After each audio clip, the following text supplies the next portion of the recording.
Καλησπέρα φίλοι και φίλες ακροατές. Καλώς ορίσατε στο τέταρτο επεισόδιο του Econo Brain Talks Podcast Show.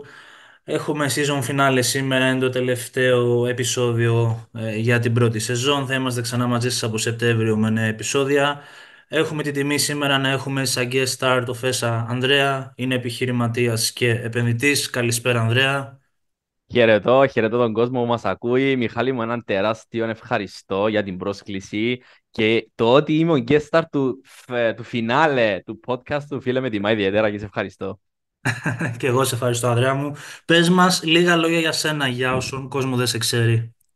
Λοιπόν, παιδιά, ξανά χαίρετε σε όλους. Ελπίζω να είστε πάρα πολύ καλά. Λίγα λόγια για μένα. Από πού να αρχίσω? Να αρχίσω από την αρχή, σπουδές και τα λοιπά, ή να πω στο θέμα των επενδύσεων που είναι και το θέμα του podcast? Πες μας ό,τι θέλεις, ναι, αμέ και για τις σπουδές σου, γιατί όχι, οτιδήποτε για το lifestyle σου, δεν υπάρχει πρόβλημα.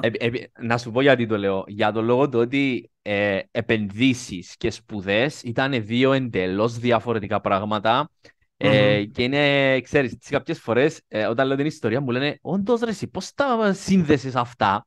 Και πολλές φορές ο κόσμος, ξέρεις, με ρωτά «Α, όντως ήσουν έτσι και έγινες έτσι?» Το λοιπόν, ωραία, να αρχίσουμε από την αρχή τότε. Λοιπόν, παιδιά, εγώ ξεκίνησα, σπούδασα και τέλειωσα αξιωματικός εμπορικού ναυτικού. Ήμουν στα πλοία δηλαδή. Με λίγα λόγια καπετάνιος, πλοίαρχος, να το πω έτσι πιο λαϊκά. 4 χρόνια σπουδές στη σχολή εμποροπλιάρχων. Μετά, όταν έφυγα από την σχολή εμποροπλιάρχων για τα πρώτα μου ταξίδια, πήρα το πτυχίο μου σαν Captain Class C και μετά πήγα στα πλοία, δούλεψα 4 χρόνια σαν δόκιμος, μετά θυποπλοίαρχος και ήμουν πάρα πολύ κοντά στο να πάρω. Βασικά, θα μπορούσα να πάρω και το δίπλωμα του υποπλοίαρχου, αλλά δεν το έκανα γιατί ξεκίνησα αυτό με τις επενδύσεις και την επιχειρηματικότητα. Τώρα, πώς τα σύνδεσα όλα αυτά? Είναι αυτό έτσι το ωραίο και το ενδιαφέρον της ιστορίας Πρώην της δικής μου. συνάδελφος, Ανδρέα, θέλω να μου πεις, sorry που σε διακόπτω, τι γίνεται με εμάς τους πρώην ναυτικούς, παρατάμε τα σίδερα και τις θάλασσες και καταλήγουμε στα χρηματοοικονομικά. Κοίταξε να σου πω, εγώ πιστεύω ότι ένα άτομο το οποίο παίρνει την απόφαση να πάει στα πλοία, να γίνει καπετάνιος, να τελειώσει αξιωματικός του εμπορικού ναυτικού και που δούλεψε, έτσι. Μμμ, Πιστεύω μμμ. εγώ σαν Ανδρέας ότι έχει τη δυνατότητα να πάρει την απόφαση να κάνει τα πάντα. Όταν κατάφερες και ήσουν στα βαπόρια, έχεις τη δύναμη να κάνεις τα πάντα μετά. Στις εσωτεριά δεν σε κολλάει τίποτα. Έτσι Λοιπόν, με ακριβώς. αυτό το σκεπτικό εγώ και με το σκεπτικό του ότι, ξέρεις, πάμε να κάνουμε μια δουλειά η οποία σου δίνει ένα καλό εισόδημα, μετά, όταν δουλέψεις πάνω στα βαπόρια και το ξέρεις και εσύ, Μιχάλη μου, ότι φίλε, η μισθή είναι αρκετά καλή, έτσι. Ε, Μμμ. Μετά δυσκολεύεσαι λίγο να πεις θα πάω να βρω μια δουλειά με 800 ευρώ. Όταν πας από 5-6 χιλιάδες ευρώ μισθό στα 800 ευρώ δεν σου αρέσει. Άρα πάντα όταν είσαι πάνω στα πλοία ψάχνεις να βρεις ευκαιρίες οι οποίες θα σου έχουν ένα εισόδημα αρκετά κοντά, τέλος πάντων, ή σε σχέση με τα δεδομένα της ταιριάζει ένα καλό εισόδημα για να μπορείς και εσύ να είσαι εκεί που θες και να είσαι ικανοποιημένος.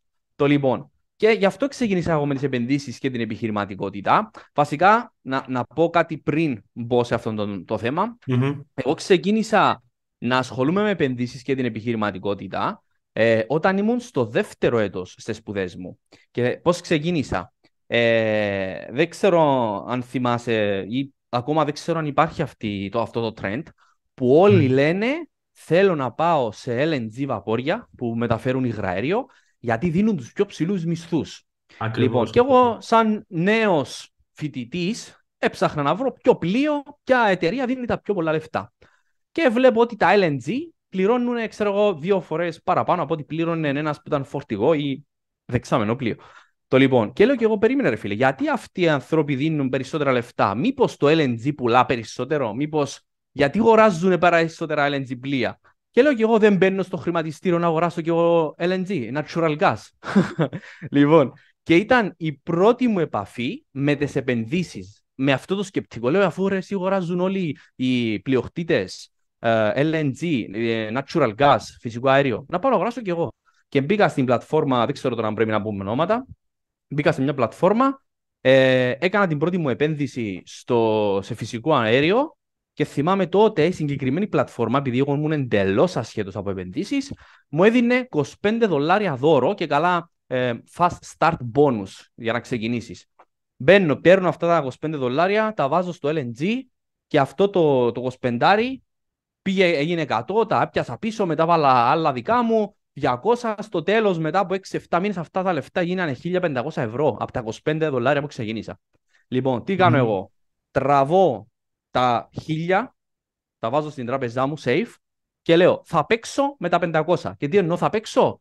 Ήμουν τζογαδόρος, γιατί δεν είχα ιδέα. Απλά αγόραζα, πουλούσα, δεν ήξερα. Εντελώς ασχέτως εγώ το έτσι. Απλά με το σκεπτικό ότι θα ανέβει κάποτε το LNG. Ε, και έτσι έγινε. Ήταν η πρώτη μου επαφή με τις επενδύσεις. Μμμ. Μετά σταμάτησα εντελώς, γιατί έχασα αυτά τα 500, γιατί όπως είπα δεν είχα γνώση. Έφυγα μετά, πήγα πάνω στα πλοία και προς τα τέλη, μετά από 3 χρόνια δηλαδή που έπιασα πτυχίο και δούλευα 3-4 χρόνια στα πλοία, μου λέει ένα παιδί, ρε, εσύ θυμάσαι τότε στο πανεπιστήμιο που κάναμε επενδύσεις? Του λέω ναι, ρε, τι έγινε? Μου λέει, φίλε, βρήκα μια σχολή να αρχίσουμε στην Αμερική να σπουδάζουμε επενδύσεις. Μήπως και καταφέρουμε να φύγουμε από τα βαπόρια? Του λέω, έλα ρε πέλε, πάμε, ξέρω εγώ. Και Μμμ. ξεκινήσαμε τις επενδύσεις, online σεμινάρια για trading και επιχειρηματικότητα και investments. Λοιπόν, μέσα σε ένα χρόνο έκανα σεμινάρια για επενδύσεις, μαθήματα, έτσι. Και μετά από ένα χρόνο ήρθε το συγκεκριμένο πανεπιστήμιο και μου έκανε πρόταση να αναλάβω αντιπροσωπεία αυτού του πανεπιστημίου σε Κύπρο και Ελλάδα. Εγώ εννοείται ότι δέχτηκα, γιατί μέχρι τότε είχα κουραστεί στα βαπόρια, έψαχνα κάτι άλλο, γι' αυτό και άρχισα τα μαθήματα για επενδύσεις και επιχειρηματικότητα. Και πήρα την ευκαιρία, σταμάτησα τη δουλειά από τα πλοία και είμαι εδώ που είμαι τώρα, δουλεύοντας αυτό το opportunity που είχα πριν 3-4 χρόνια. Πολύ όμορφα, Ανδρέα μου. Πόσα χρόνια είσαι εκτός θάλασσας? Εκτός θάλασσας, 4 χρόνια περίπου. Δηλαδή είμαι τώρα full time πάνω στο κομμάτι του trader, επιχειρηματίας, marketing και όλα αυτά τα θέματα. Δηλαδή full online, να το πω έτσι πολύ απλά. 4 χρόνια. Μμμ. Και μια ερώτηση έτσι λίγο εκτός πλάνου και χρηματοοικονομικών. Αντικειμενικά σου Βεβαίως. λείπει καθόλου η θάλασσα? Κοιτάξτε, να σου πω, όταν είσαι ναυτικός, κάποιες φορές το σκέφτεσαι. Δεν θα στο κρύψω. Λέω και εγώ, ρε, εσύ Ναι, τώρα πώς θα ήταν να ήμουν τώρα στο πλοίο? Το σκέφτομαι, το θυμάμαι, αλλά σκέφτομαι και τις υποχρεώσεις που θα είχα αν ήμουν τώρα στο πλοίο και το τι θα έπρεπε να έτσι, κάνω έτσι. και τα συναισθήματα που είχα. Και λέω, φίλε, εντάξει, καλό είναι κάποιες φορές, έτσι, ξέρεις, η ηρεμία, η ησυχία του βαπόριου, το ότι δεν έχεις, το ότι είσαι απλά υπάρχεις, δεν έχεις τις έγνοιες της ταιριάς. Ε, Κάποιες φορές το σκέφτομαι, αλλά μετά προσγειώνομαι και λέω, φίλε, καλύτερα εδώ, σπίτι σου, με τους δικούς σου, την οικογένειά σου, με τον χρόνο σου, άστο. Τελειώσε. Έτσι, περίεργη φάρα πρώην και Ναι, ρε. ενήλικη. Ναι, Περίεργη ρε. φάρα. Ισχύει. Λοιπόν, πες μας λίγο, Ανδρέα, ποια είναι η πηγή του επιπρόσθετου εισοδήματος που ασχολείσαι και πώς την Λ- ανακάλυψες? Περίπου μας είπες λ- πώς την ανακάλυψες αφού Ναι, ναι. χαλάσεις. Λοιπόν, ναι. Είπαμε ότι τότε στις σπουδές μου ξεκίνησα να ασχολούμαι με επενδύσεις για έξτρα εισόδημα. Στη συνέχεια άρχισα τα μαθήματα για επενδύσεις και για trading, γιατί έχει μια διαφορά το trading με τις επενδύσεις. Και ξεκίνησα να κάνω τις επενδύσεις μου και το trading μου και ταυτόχρονα άρχισα να ασχολούμαι και με την online επιχειρηματικότητα. Δηλαδή έψαχνα να βρω μοντέλα τα οποία θα μου παρήχαν εμένα ένα επιχειρηματικό μοντέλο χωρίς εγώ να χρειαστεί να κάνω την επένδυση που απαιτεί μια επιχείρηση. Δηλαδή ενίκεια, υπαλλήλους, κεφάλαιο, stock κτλ. Και ανακάλυψα το affiliate marketing, όπου είναι μια μορφή επιχειρηματικότητα η οποία συνδυάζει την επιχείρηση αλλά και το marketing χωρίς να σου παρέχει, χωρίς να πρέπει εσύ εννοείται να πληρώσεις, ξέρεις, όλα αυτά τα μεγάλα έξοδα ή τις μεγάλες επενδύσεις που απαιτεί μια επιχείρηση.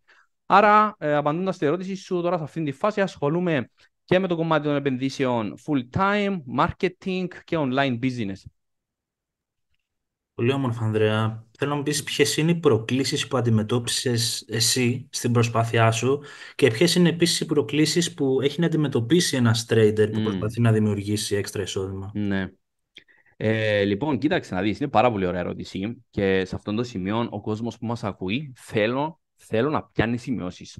Λοιπόν, όταν κάποιος πρόκειται να ξεκινήσει με τις επενδύσεις, θα αντιμετωπίσει πρώτα απ' όλα τον εαυτό του. Η κύρια πρόκληση που είχα εγώ να αντιμετωπίσω ήμουν εγώ.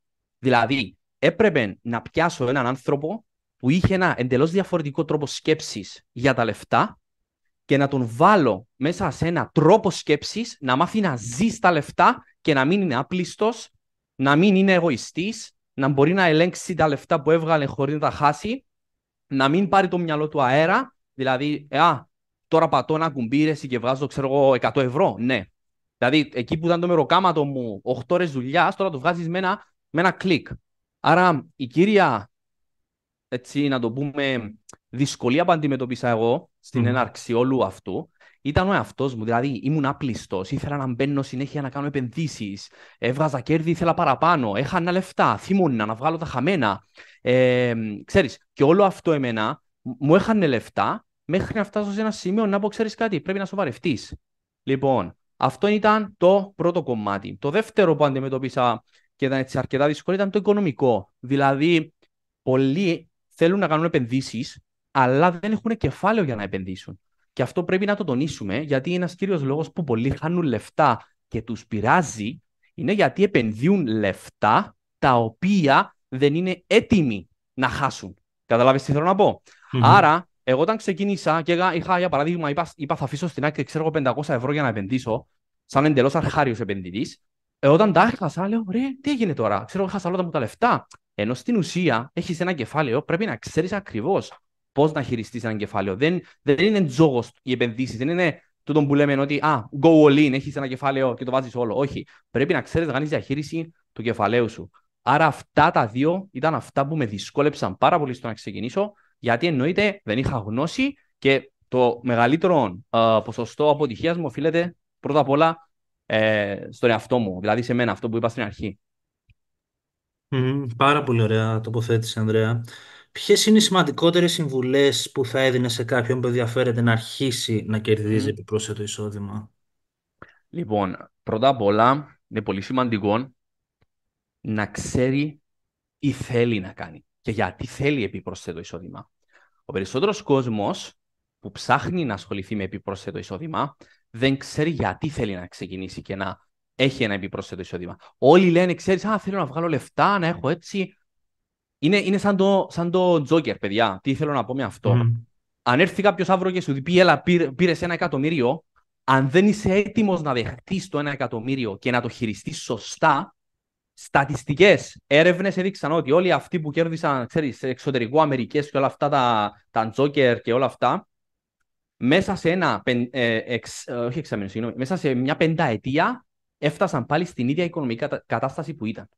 Άρα, απαντώντας στην ερώτηση σου, πρώτα απ' όλα πρέπει να είσαι έτοιμος και να ξέρεις γιατί θέλεις να έχεις έναν έξτρα εισόδημα. Για ποιο λόγο το κάνεις, ποιο είναι το κίνητρό σου. Γιατί αν δεν έχεις ένα κίνητρο το οποίο θα σε κάνει εσένα να θες να βγάλεις έξτρα εισόδημα, με την πρώτη δυσκολία θα σταματήσεις. Δεν είναι έτσι. Άρα, Μμμ. αυτό που θέλω να γράψετε κάτω στις σημειώσεις σας είναι το εξής.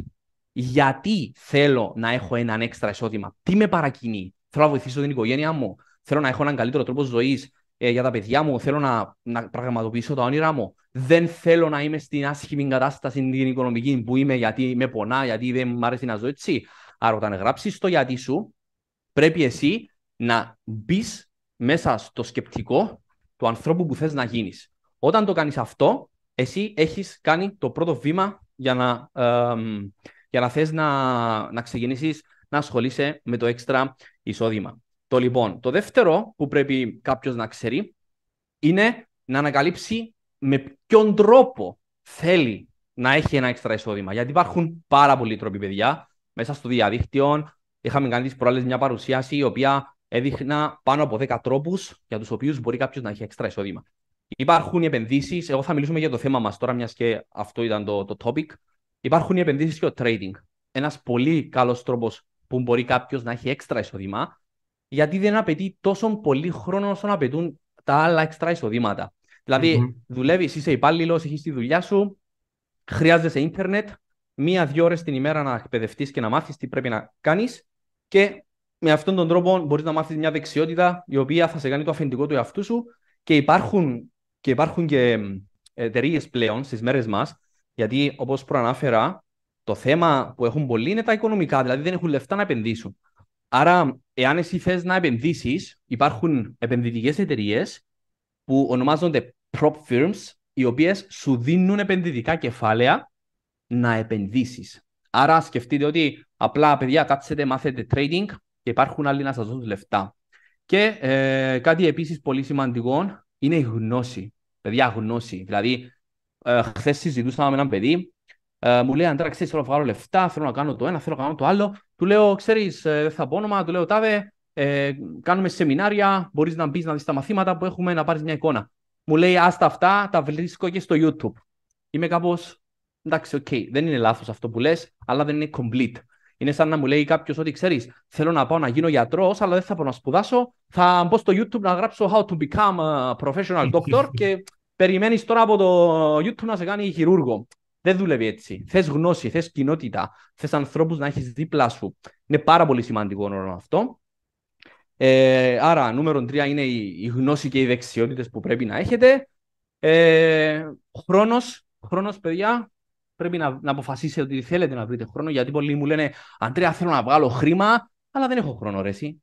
Δεν του λέω πώς θέλει να βγάλεις χρήμα αν δεν έχεις χρόνο. Δηλαδή θα κάθεσαι και να σου στέλνουν λεφτά, ας πούμε.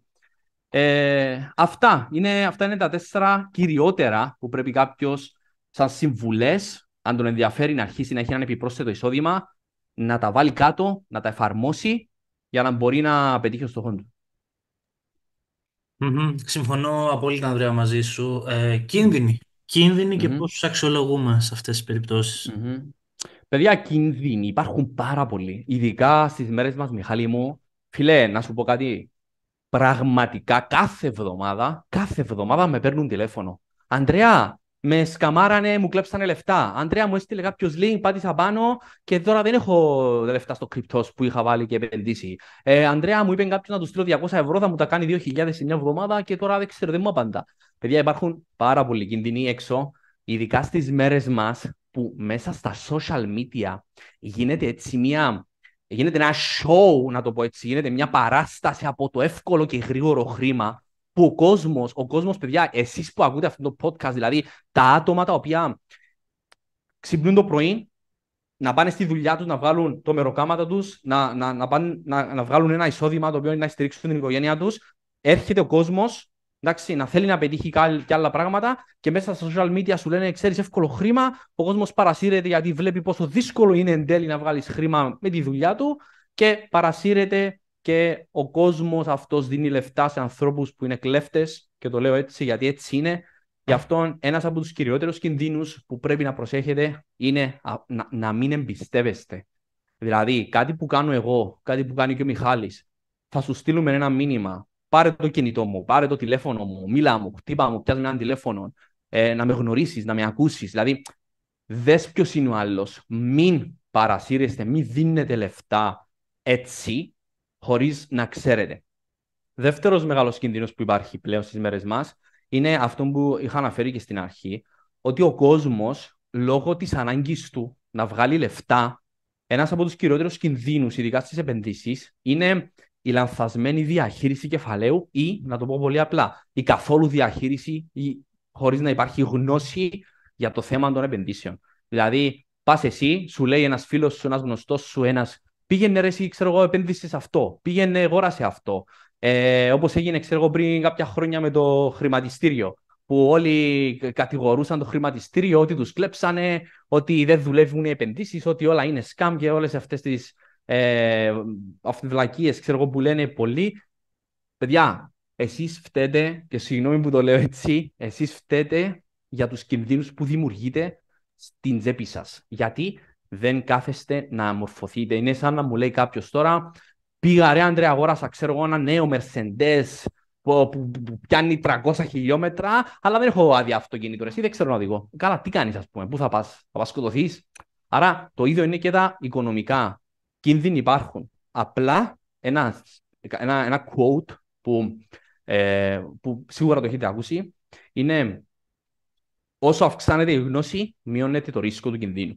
Άρα, εκπαιδευτείτε, μάθετε και πάνω απ' όλα προσέχετε τι κάνετε με τα λεφτά σας, γιατί εγώ τα λεφτά δεν τα βλέπω σαν λεφτά, τα βλέπω σαν ώρες εργασίας. Άρα, αν εσείς εκτιμάτε το χρήμα σαν ώρα εργασίας, τότε θα σκεφτείτε 2 φορές αν θα πας να ρίξεις τα λεφτά σου κάπου. Δεν είναι έτσι? Φυσικά, φυσικά συμφωνώ απόλυτα, Ανδρέα. Επί της ευκαιρίας να πω και εγώ να τοποθετηθώ. Προσοχή παιδιά, δεν υπάρχει κανένας άνθρωπος που θα του δώσετε 200 ευρώ και θα σας τα κάνει 2.000. Δεν υπάρχουν τέτοια επιτόκια, ειδικά όταν άλλος είναι άγνωστος.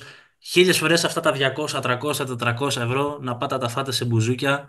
Καλύτερα να περάσετε. Δεν θα σας στείλει ποτέ κανείς σωστός λογικός άνθρωπος να πατήσετε πάνω σε links. Η ίδια η Ναι. τράπεζα δεν θα σας ζητήσει ποτέ κωδικούς για θέματα ασφαλείας που είναι και μόδα, ειδικά στην Ελλάδα τα τελευταία χρόνια. Προσοχή, προσοχή, προσοχή με τα χρήματά σας και τα links.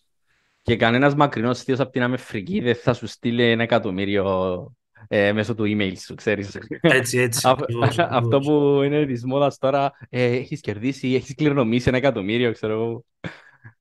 Έτσι, έτσι, κάποια άγνωστοι που σκαμάρουν κάτω από τα post στο Instagram ότι δεν Ναι, έχω ναι. άντρα, δεν έχω παιδιά, θέλω να γράψω την κληρονομιά μου, κάνε γραφή κλπ. Λοιπόν, Ανδρέα μου, θέλω να μου πεις ποιες είναι οι πιο κερδοφόρες μέθοδοι κατά την προσωπική Μμμ. σου άποψη για τη δημιουργία επιπρόσθετου εισοδήματος. Φυσικά, λοιπόν, όπως είπαμε προηγουμένως, υπάρχουν πάρα πολλοί μεθόδοι. Κάποιοι μεθόδοι είναι πιο αργοί, αλλά πιο σίγουροι, αλλά πιο μικρό return σε πιο μεγάλο χρονικό διάστημα. Υπάρχουν άλλοι μέθοδοι οι οποίοι είναι πιο γρήγοροι, μεγαλύτερο ρίσκο, πιο μεγάλα returns. Εξαρτάται και με το τι μπορεί να αντέξει ο καθένας. Ωραία, είναι πολύ σημαντικό να το αναφέρουμε αυτό, ότι Μμμ. όλες οι επενδύσεις δεν είναι για όλους. Εντάξει, για παράδειγμα, στο δώσω παράδειγμα εγώ. Ε, Μια από τις πιο γνωστές και κερδοφόρες επενδύσεις είναι το real estate. Ωραία, αγορές ακινήτων. Όπως γνωρίζουμε, οι αγορές ακινήτων ζητούν μεγάλο κεφάλαιο, ε, έχουν σταθερό, σε εισαγωγικά σταθερό, γιατί εντάξει, δεν ξέρεις ποτέ εννοείται αν θα πουληθεί ή πώς θα πάει και ανάλογα με τις περιοχές, ανάλογα με την αγορά κτλ. Αλλά ξέρεις Μμμ. ότι με το real estate θα έχεις σε εισαγωγικά γρήγορο, όχι γρήγορο, σταθερό εισόδημα, θα πιάσεις λεφτά, ναι, αλλά δεν θα γίνει σε 1 χρόνο, ας πούμε, ή δεν θα γίνει σε 6 μήνες. Μπορεί να σου πάρει περισσότερο χρόνο. Άρα, εσύ, σαν άτομο το οποίο θες να αρχίσεις να επενδύσεις, πρέπει να δεις τι μπορείς να αντέξεις. Και όταν λέω να αντέξεις, εννοώ ποιες είναι οι ανάγκες σου. Δηλαδή, θα στηριχτείς οικονομικά μόνο στο real estate. Άρα, πόσον καιρό, αν έχεις στην άκρη λεφτά, μπορείς να αντέξεις μέχρι να σε πληρώσει το real estate. Μια άλλη μέθοδος, για παράδειγμα, που επίσης είναι πολύ γνωστή, είναι οι επενδύσεις σε cryptocurrencies. Λοιπόν, η οικονομία των κρυπτονομισμάτων πλέον στις μέρες μας τα τελευταία χρόνια βλέπουμε μια τεράστια ανάπτυξη, και να δώσουμε και ένα παράδειγμα που μπορεί ο κάθε ένας που μας ακούει τώρα να πάει να το δει. Ας μιλήσουμε για παράδειγμα για τον bitcoin, που φαντάζομαι οι περισσότεροι το γνωρίζετε. 2023, Ιανουάριο του 2023, παιδιά, μπείτε, γράψετε Ιανουάριο, γράψετε Bitcoin price January 2023. Εντάξει, δείτε πόσα ήταν η τιμή. Από τον Ιανουάριο του 2023 μέχρι τώρα, 24, ωραία, δηλαδή σχεδόν 1,5 χρόνο, το bitcoin έκανε πάνω από 300% return. Τι θέλουμε να πούμε με αυτό? Ότι αυτή η επένδυση είναι πολύ γρήγορη, με τεράστια αναπόδοση. Άρα, αν κάποιο θέλει να επενδύσει, τα cryptocurrencies είναι μια μορφή, είναι μια οικονομία στην οποία βλέπουμε πολύ μεγάλες κινήσεις σε πολύ μικρό χρονικό διάστημα. Άλλη μορφή επενδύσης είναι το συνάλλαγμα, ο χρυσός. Όλα Μμμ. αυτά μπορεί κάποιο να κάτσει, αλλά όλα αυτά, ξαναλέω, χρειάζονται γνώσεις. Ειδικά να κάνεις trading, χρειάζεσαι γνώσεις. Μια άλλη μορφή επένδυσης είναι dropshipping, Shopify, e-commerce, δηλαδή αυτά τα οικονομικά μοντέλα τι είναι? Είναι δυνατότητα το να μπορείς εσύ να έχεις ένα κεφάλαιο, να χτίσεις μια δική σου διαδικτυακή ιστοσελίδα και να επενδύσεις σε προϊόντα τα οποία ο κόσμος θέλει να πάει να αγοράσει. Αυτόν τώρα είναι πιο άμεσο.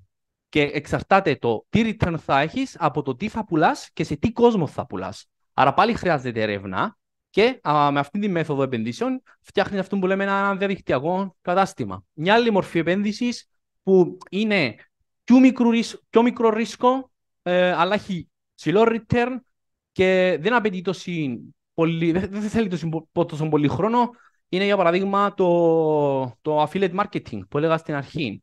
Δηλαδή, σε Μμμ. αυτό το σημείο μπορείς να βρεις εταιρείες, να επενδύσεις σε αυτές έναν κεφάλαιο που θα σου παρέχουν full υπηρεσίες. Ωραία, δηλαδή γίνεσαι με λίγα λόγια συνεργάτης με μια εταιρεία και η δουλειά σου εσένα είναι μέσα από τα social media σου, μπορείς να προωθείς τα services τους ή τα προϊόντα τους με σκοπό να πληρώνεσαι. Αυτό είναι μια επένδυση. Τώρα θα μου πεις καλά, Ανδρέα, η επένδυση δεν είναι να βάλω τα λεφτά μου, να βγάλω λεφτά. Τώρα εσύ γιατί που λαλείς να προωθώ προϊόντα. Παιδιά, όλα είναι επένδυση. Δηλαδή, είτε λεφτά βάλεις, είτε ένα post να δουλεύει και να σου βγάζει λεφτά, πλέον η καιρή άλλαξε για μένα. Υπάρχουν πολλών ειδών επενδύσεων, δεν έχουν όλα να κάνουν με το χρήμα. Δηλαδή, ακόμα και η γνώση θεωρείται μια επένδυση για μένα. Καταλάβεις τι θέλω να πω. Απόλυτα, απόλυτα. Mm-hmm. Ποιοι είναι οι κύριοι παράγοντες, Ανδρέα μου, που προσδιορίζουν την Mm-hmm. επιτυχία της προσπάθειας αυτής για την Mm-hmm. απόκτηση επιπρόσθετου εισοδήματος? Λοιπόν, νούμερο 1. Γνώση και δεξιότητες. Δηλαδή, για να μπορεί κάποιος να έχει ένα εισόδημα, αυτό που χρειάζεται είναι να μπορεί να ξέρει το αντικείμενο στο οποίο θέλει να ασχοληθεί και να βγάλει ένα έξτρα εισόδημα. Είπαμε διάφορους τρόπους προηγουμένως.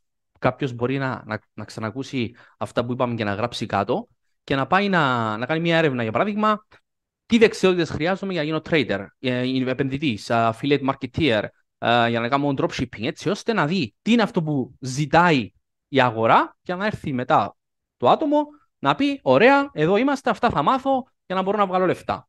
Το δεύτερο που ζητά, που πρέπει να ξέρει βασικά, είναι ο χρόνος και η δέσμευση. Δηλαδή η διαθεσιμότητα χρόνου και δέσμευση που μπορεί να προσφέρει κάποιος για την ανάπτυξη της επιχείρησης του, της δραστηριότητας του, έτσι ώστε να μπορέσει να το αποφέρει εισόδημα. Είναι αυτό που είπαμε και πριν, δεν μπορείς να θες να βγάλεις λεφτά χωρίς να μην κάνεις τίποτα. Άρα πρέπει να αποφασίσεις ότι πρέπει να δεσμεύσεις χρόνο. Λοιπόν, νούμερο 3, επιχειρηματικό πνεύμα. Δηλαδή, τι σημαίνει επιχειρηματικό πνεύμα? Δηλαδή, πρέπει να πάρεις την απόφαση ότι ξέρεις, θα αλλάξω mindset, τρόπο σκέψης. Δεν μπορείς να φεύγεις από τη δουλειά σου ή αν δεν έχεις δουλειά τέλος πάντων και θες να ξεκινήσεις κάτι, δεν μπορείς να προσεγγίζεις μια καινούργια κατάσταση με ένα παλιό τρόπο σκέψης. Δηλαδή, ο παλιός τρόπος σκέψης σου και οι συνήθειες σου πρόσφεραν αυτά που έχεις τώρα. Αν θες εσύ να αλλάξεις κάτι, πρέπει να αλλάξεις και τον τρόπο που σκέφτεσαι. Άρα, πώς το αλλάζουμε αυτό? Βιβλία προσωπικής ανάπτυξης και βιβλία ή podcast όπως αυτά που κάνουμε τώρα, ομιλίες, παρουσιάσεις, εκπαιδευτικά, σεμινάρια, ακαδημίες κτλ. Οι οποίες σου δίνουν εσένα τη δυνατότητα να μπορείς να εκπαιδευτείς αλλά και να αλλάξεις αυτό που λέμε τον Ανδρέα, τον Μιχάλη, στο να γίνει το άτομο που πρέπει να γίνει για να μπορεί να έχει ένα έξτρα εισόδημα.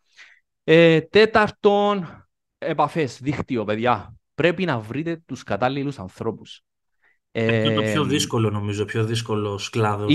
Είναι δύσκολο, αλλά πλέον στις μέρες μας χρειάζεται και έρευνα. Δηλαδή, θες να ασχοληθείς με έξτρα εισόδημα, ωραία. Μπες, ψάξε συναντήσεις που μπορεί να γίνονται στην περιοχή σου, στην πόλη σου, στη χώρα σου. Βρες άτομα στο διαδίκτυο, μέσα στα social media. Πλέον, επειδή είναι τόσο πολύ ανοιχτά όλα, υπάρχει εύκολα πρόσβαση σε κάποιους ανθρώπους. Φτάνει να τους προσεγγίσεις με έναν σωστό τρόπο, με μια σοβαρότητα. Δηλαδή πας εκεί και ξέρεις, πολλοί που ξεκινούν ένα έξτρα εισόδημα, είναι αυτό που είπαμε και στην αρχή. Πάνε και δεν είναι σίγουροι αν θέλουν να πετύχουν. Όμως, όταν εγώ, για παράδειγμα, που ξεκίνησα από τα πλοία, με προσεγγίζει ένα παιδί, μου λέει, ξέρεις, Ανδρέα, θέλω κι εγώ να πετύχω κάτι, θέλω κι εγώ να κάνω αυτό.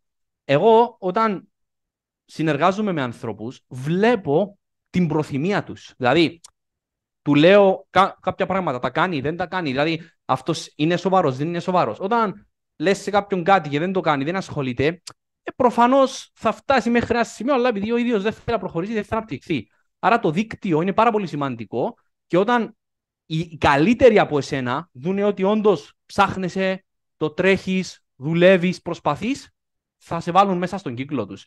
Άρα ψαχτείτε μέσα στο ίντερνετ, μέσα στο διαδίκτυο. Υπάρχουν πάρα πολλές πηγές πλέον που μπορείτε να γνωρίσετε ανθρώπους. Φτάνει να ξεπεράσετε τον εγωισμό σας και το comfort zone σας που σας λέει, ξέρεις, με ντρέπομαι, σκέφτομαι, δεν θέλω. Θες, πήγαινε. Για σένα το κάνεις, για την οικογένειά σου, έτσι. Το λοιπόν, για να μην καθυστερώ άλλον, τι άλλο, είχαμε μπει 4. Και να πω ακόμα ένα τελευταίο, παιδιά, είναι το mindset. Εντάξει, πριν είχαμε αναφέρει συγκεκριμένα για το επιχειρηματικό πνεύμα. το οποίο χρειάζεται να έχεις εσύ για να μπορείς να πετύχεις. Αλλά το τελευταίο είναι αυτό που ήταν η κυριότερη μου δυσκολία και το λέω πάντα, ότι για να μπορέσεις εσύ να πετύχεις, πρέπει να έχεις και τον κατάλληλο τρόπο σκέψης και τη σωστή ανάπτυξη σαν άνθρωπος για να γίνεις αυτός που πρέπει να γίνεις. Γιατί πολλοί, το είπα και πριν, σκέφτονται με τον παλιό τους χαρακτήρα, με τον παλιό τους εαυτό και όχι με αυτόν που πρέπει να γίνουν. Άρα χρειάζεται μια σωστή προσωπική ανάπτυξη και σωστή διαχείριση χρόνου. Σωστή διαχείριση χρόνου. Αυτό. Να σου πετάξω ξανά τον μπαλάκι, μιας και είπες για χρόνο τώρα στο τέλος. Ναι, Διαχείριση χρόνου και κύρια ναι, εργασία. ναι. Πώς διασφαλίζεται αυτό και διαχειρίζεται κυρίως? Λοιπόν, θα μιλήσω με τη δική μου εμπειρία. Εγώ ήμουν στα πλοία, όπως αναφέραμε στην αρχή. Όπως γνωρίζεις και εσύ, Μιχάλη μου, η δουλειά πάνω στα πλοία είναι μια δουλειά η οποία ξεκινά 7-8 το πρωί και ολοκληρώνεις Μμμ. τις δουλειές σου η ώρα 12 το βράδυ, εγώ σαν Ανδρέα. Δηλαδή πήγαινα βάρδια τετραωρία ή εξαωρία το πρωί, σχολάνα μία ώρα διάλειμμα για να φάμε κτλ. Μετά πίσω δουλειά για ένα τετράωρο, μετά μια-δυο ώρες break και μετά ξανά τετραωρία ή εξαωρία βάρδια. Και μετά Μμμ. ύπνος. Το λοιπόν, εγώ τι έκανα για να μπορέσω να καταφέρω να φτάσω εκεί που ήθελα, θυσίαζα από τον ύπνο μου. Άρα, πώς μπορεί κάποιος να διαχειριστεί τον χρόνο του, πρέπει να κάτσεις κάτω και με απόλυτη λεπτομέρεια να γράψεις τις ώρες σου, ωραία, για να ξέρεις ακριβώς ποια ώρα κάνεις τι και ποια ώρα δεν κάνεις κάτι. Άρα, για παράδειγμα, έχουμε έναν παράδειγμα ενός ανθρώπου ο οποίος ξυπνά, πάει δουλειά. Ωραία, από την τάδε ώρα μέχρι την τάδε ώρα θα ξυπνήσω. Τάδε ώρα μέχρι τώρα θα φάω. Άρα, την ώρα που θα τρώω, θα βάλω να ακούσω ένα podcast. Την ώρα που θα πάω, που θα πηγαίνω στο αυτοκίνητο για να πάω δουλειά, θα ακούω ομιλία. Άρα, για να ακούσει το μυαλό να μαθαίνει πράγματα. Στη δουλειά μου, εντάξει, δεν θα κάνω κάτι. Σχολάνω μια-δυο ώρες, ξέρω εγώ, να κάνω ένα break. Εκείνη την ώρα πάλι θα κάτσω να ακούσω κάτι, να διαβάσω κάτι, να δω κάτι, να εκπαιδευτώ σαν τρώω. Μετά πάλι πίσω δουλειά, μέχρι να σχολάσεις. Σχολάς, τι ώρα σχολάς, κάτσε κάτω, φάε κάτι με την οικογένεια σου, διάβασμα. Σίγουρα όλο αυτό είναι πολύ πιεστικό, αλλά αξίζει τον κόπο. Η διαχείριση χρόνου είναι ένα από τα βασικότερα και κύρια πράγματα τα οποία θα σε βοηθήσουν εσένα να πετύχεις το στόχο σου. Γιατί αν δεν διαχειριστείς τον χρόνο σου, κάποιο άλλο θα διαχειριστεί τον χρόνο σου. Και αν είσαι υπάλληλο και δουλεύει για κάποιον ή είσαι αυτοεργαζόμενο, ξέρει ότι δεν γίνεται να μου λε: βγάζω λεφτά του αφεντικού μου 8-9 ώρες την ημέρα, αλλά για εσένα να μην μπορεί να αφιερώσει ένα 2ωρο, 3ωρο. Άρα σημαίνει δεν το θε. Άρα πρέπει να αποφασίσει ότι το θε και μετά που θα σχολάσει η ώρα 9-10 τη νύχτα, μα έχω παιδιά, δεν προλαβαίνω, κλαίνε, γίνεται 12 μια να πέσω. Οκ, κόψε από τον ύπνο σου. Τι να κάνουμε. Θυσία, διαχείριση χρόνου. Εγώ τι σε έκανα. Σχόλανα η ώρα 12, πήγαινα, έτρωγα κάτι, γινόταν 12.30, διάβαζα από τις 12.30 μέχρι τις 1.30-2 για να πιάσω τη γνώση που ήθελα, έτσι ώστε μετά από ένα χρόνο να φύγω. Και θέλει και υπομονή, δεν είναι το κάνεις μια εβδομάδα. Πολύ σοφά αυτά που είπες, Ανδρέα. Φτάσαμε στο τέλος, σιγά σιγά φτάνουμε στο τέλος. Θα ήθελα να σου ξαναδώσω το μικρόφωνο, Ανδρέα, και να Μμμ. τοποθετηθείς εσύ Μμμ. σε ό,τι Ναι. θες τώρα για το τέλος. Λοιπόν, Μιχάλη μου, καταρχάς να σου πω ξανά ένα μεγάλο ευχαριστώ για τον χρόνο που επένδυσαμε ο ένας στον άλλον, γιατί σίγουρα και εσύ άκουσες πράγματα και εγώ άκουσα πράγματα και ο κόσμος που είναι τώρα μαζί μας θα μάθει και θα ακούσει πράγματα. Αυτό που θέλω έτσι να μεταφέρουμε στον κόσμο είναι να μην φοβάται να κάνει πράγματα για τον εαυτό του. Παιδιά, Μμμ. δόξα σοι ο Θεός, με τη βοήθεια του Θεού να είμαστε καλά πρώτα απ' όλα, να έχουμε την υγεία μας, να είμαστε όλα εντάξει. Ε, ο Θεός μας έδωσε τον εαυτό μας και μέσα από τον εαυτό μας να μπορούμε να γίνουμε η καλύτερη έκδοση. Δηλαδή, καμιά φορά ξέρεις, λες και εσύ βαριέσαι, δεν έχω όρεξη, δεν θέλω. Μην απογοητεύεις τον εαυτό σου. Μην απογοητεύσεις τον Θεό που σε έκαμε την καλύτερη έκδοση που θα μπορούσες να είσαι και να είσαι σπίτι και να σκέφτεσαι άμα θα μπορούσα, δεν θα μπορούσα. Πήγαινε, δοκίμασε. Θα χάσεις λεφτά, θα κερδίσεις λεφτά, θα χάσεις ευκαιρίες, θα κερδίσεις ευκαιρίες. Δεν θα πάνε καλά κάποια πράγματα, θα πάνε κάποια καλά πράγματα. Πρέπει να είσαι focus στον στόχο σου και να ξέρεις ότι όλο αυτό, σκεφτείτε τη ζωή σας, παιδιά, ότι δεν είναι ένας μήνας η ζωή σας, δεν είναι ένας χρόνος. Είναι από την ώρα που ξυπνάς μέχρι την ώρα που θα πεθάνεις, είναι οι ευκαιρίες που έχεις για να κάνεις πράγματα. Είτε στα 50 σου, είτε στα 60 σου, είτε στα 70 σου, ο άλλος ξεκίνησε τα KFC πόσο, 50, 60, 70 χρονών, πότε ήταν.